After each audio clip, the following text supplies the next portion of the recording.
On this spooky occasion, we're going back into the jungle with Tarzan, one brave gorilla.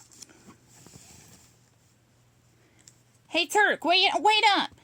Tarzan cried as he raced through the jungle. Terk rolled her eyes. Oh, great, she murmured to her friends Flint and Mungo. Tarzan is following us again. What should we do? Mungo asked. We can't let him come to the waterfall with us, Flint said. You remember what happened the last time? I remember, Terk said, shaking her head as she recalled the elephant stampede Tarzan had caused. What are you guys doing? Tarzan asked as he hurried over to them.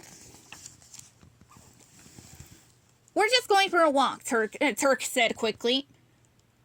Faking a yawn. Just a boring old walk in the boring old jungle. A walk? Tarzan asked. Sounds fun. Can I come? Terk looked at Flint and Mungo, who shook their heads. Oh man, thought Terk. I hate it when Tarzan does that. Maybe I can take him out of coming. Terk said. I'm not sure that you'd really want to join us. The part of the jungle that we're going to is kind of scary. Scary? Tarzan repeated. What do you mean? Well, we'll be close to where I see the horrible Slitternix lives, Terk said, crossing her fingers behind her back. What's a Slitternix? Tarzan asked. It's a horrible, hideous monster, Terk said, with sharp, slobbery teeth and steely claws. A Slitternix doesn't scare me, Tarzan said. I can fight it off. Yeah, well, Terk said. If you're not afraid of the Slitternix, maybe you'll be afraid of the gobbling quicksand. It'll swallow you whole. I can use the vine to swing over the quicksand, Tarzan said. No, Terk said. You can't use the vine. There are slippery, slittery snakes in the trees that will attack you. I'm not afraid of snakes, Tarzan said. I've seen plenty. But these snakes are poisonous, Terk said. Gee, Terk, Flint whispered.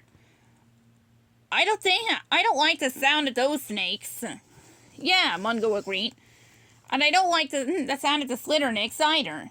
Terk rolled her eyes. Of course there were no snakes near the waterfall, or quicksand, and there was no such thing as a Slitternix. She had just wanted to scare Tarzan so he would stay behind.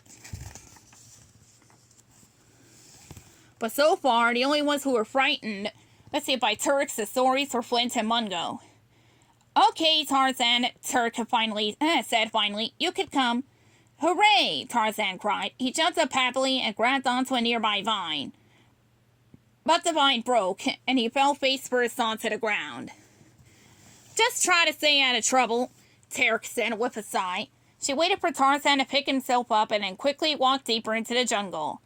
Flint and Mungo were right behind her. Hey, Terk, Mungo whispered. Why did you let Tarzan come with us? Yeah, Flint said. What's the big idea?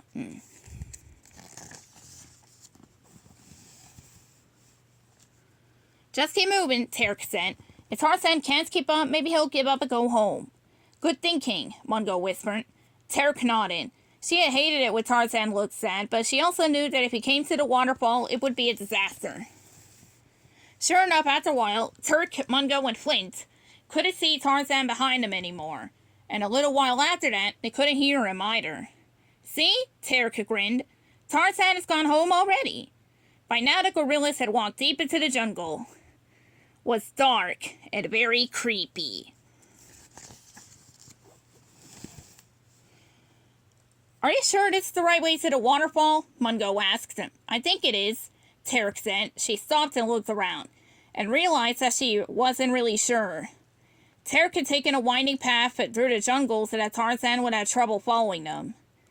And now it looked as if they were lost. Just then there was a loud squawk.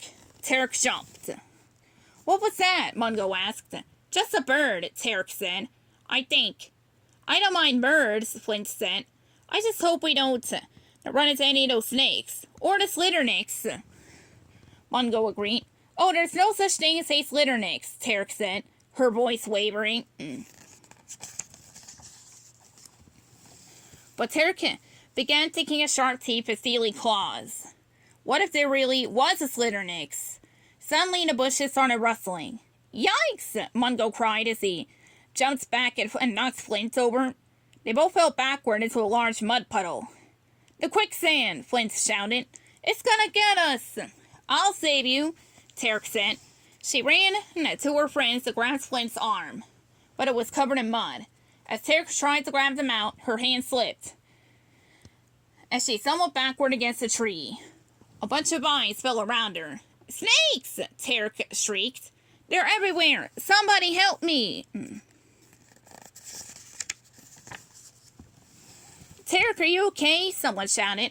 Just then a small figure jumped out of the bushes and began tugging at the vines that were all around Terk. It took Terk a moment to realize that she was covered in vines, not snakes. And the figure helping her was Tarzan. Tarzan, what are you doing here? Terk cried. What do you mean? Tarzan asked. Remember? I'm going with you guys to the waterfall. He walked over to Flint and Mungo and helped them out of the mud. And it looks as if you could use the waterfall right now, Tarzan said with a grin. You're one brave gorilla. Title drop, said Terk. Flint and Mungo looked at each other, embarrassed. Tarzan had been brave, braver than they had been. So what are we waiting for? Tarzan asked. Let's go to the waterfall. And so they did, and there wasn't a Slitter Nix in sight. The end.